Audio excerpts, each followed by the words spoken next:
তাদের কাছে যাওয়ার পর তারা বলে কানে কোণে দেবে, এটা বলে কোনো কথা?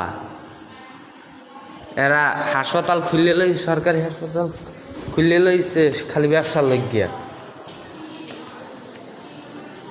রোগী বাঁচানোর লাগে না, পকেট কাটার লাগিয়ে খুলছে এরা।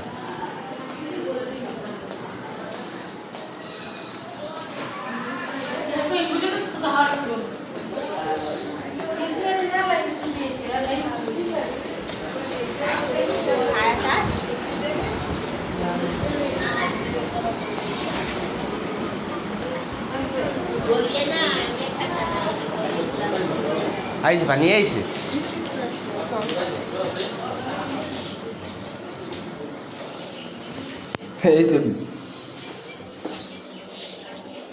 এই কলে হ্যাঁ নাই পানি এই বাথরুমে যে যাইবে কোনো কায়দা নাই। এই অবস্থা চেহারা।